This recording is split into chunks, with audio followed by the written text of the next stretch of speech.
Assalamualaikum warahmatullahi wabarakatuh. Allahumma sholli ala Sayyidina Muhammad wa ala ali Sayyidina Muhammad. Alhamdulillah kita berjumpa lagi di channel kami ini. Semoga saudaraku semua diberi kesehatan, dilapangkan rezekinya, dipanjangkan umurnya, dimudahkan segala urusannya, dan senantiasa selalu ada dalam lindungan serta pertolongan Allah Subhanahu wa Ta'ala. Amin ya Robbal Alamin. Kenapa Allah memberi cobaan yang berat kepada hambanya? Ini penjelasan serta cara terbaik untuk menghadapinya. Pada kenyataannya, jalan hidup manusia tidak akan selalu mulus dan lancar-lancar saja. Selama hidup di dunia, kita tidak akan pernah bisa lepas dari yang namanya ujian, cobaan, ataupun masalah yang membuat kita sedih dan takut saat mengalaminya. Kesulitan ekonomi, sakit parah, putus hubungan, berpisah dengan orang yang kita cintai, dan berbagai cobaan lainnya, seringkali membuat kita mengeluh, putus asa, dan bertanya-tanya mengapa Allah Subhanahu wa Ta'ala memberikan begitu banyak cobaan dalam hidup kita. Padahal, ujian dan cobaan hidup ini ada untuk dihadapi, bukan untuk ditakuti maupun diratapi. Sebagai manusia, kita harus tetap tegar dan ikhlas dalam menjalaninya.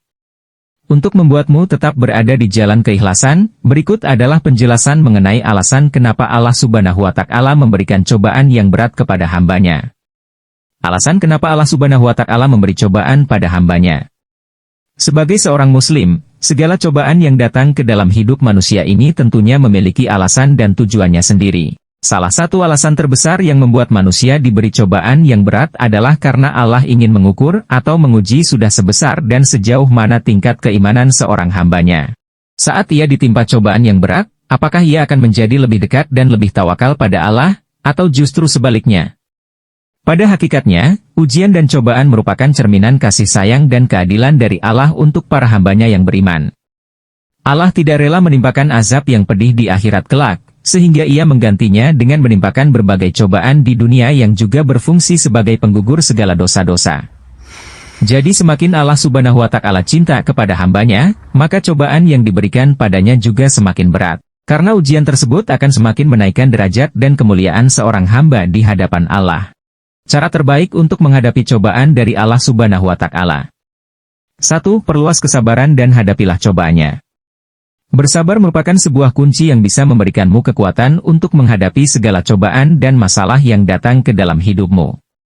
Melatih kesabaran memang tidak semudah membalikkan telapak tangan, tapi kalau kamu bisa menjalaninya dengan tabah, maka kamu bisa lebih tangguh dalam menghadapi segala cobaan.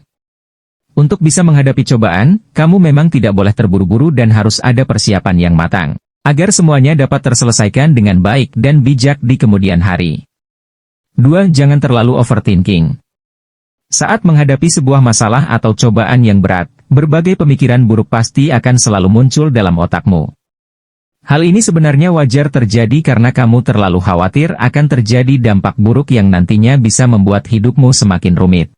3. Jalani kehidupan dengan apa adanya. Menurut Jennifer Kunst, PhD dari Psychology Today, manusia harus berusaha untuk menjalani hidup dengan apa adanya, baru kemudian ia bisa menghadapi segala tantangan yang ada dalam kehidupannya.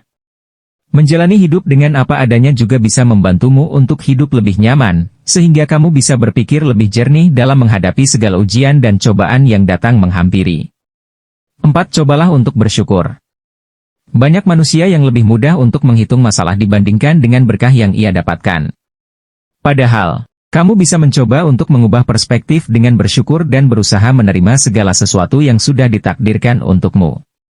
Dengan cara ini, kamu bisa menguatkan diri sendiri sehingga kamu bisa lebih sehat baik dari segi fisik maupun mental. 5. Tidak masalah jika sesekali ingin mengeluh. Saat pikiranmu sudah terasa berat, kamu juga perlu menyadari dan memahami perasaanmu sendiri. Sebagai manusia, kamu tetap diperbolehkan untuk mengeluh jika kamu merasa sudah tidak kuat lagi menghadapi semua cobaan. Cara ini bisa membuatmu menjadi lega, dan nantinya bisa kembali bangkit dengan perasaan dan pemikiran yang lebih cemerlang dibandingkan sebelumnya. Itulah beberapa cara terbaik yang bisa dilakukan manusia saat harus menghadapi ujian maupun cobaan dari Allah Subhanahu wa Ta'ala. Wallahu a'lam bishawab. Demikian dari saya yang saya sampaikan tentang alasan kenapa Allah Subhanahu wa Ta'ala memberi cobaan pada hambanya ini. Semoga bermanfaat bagi kita semua. Amin ya Robbal Alamin. Wassalamualaikum warahmatullahi wabarakatuh.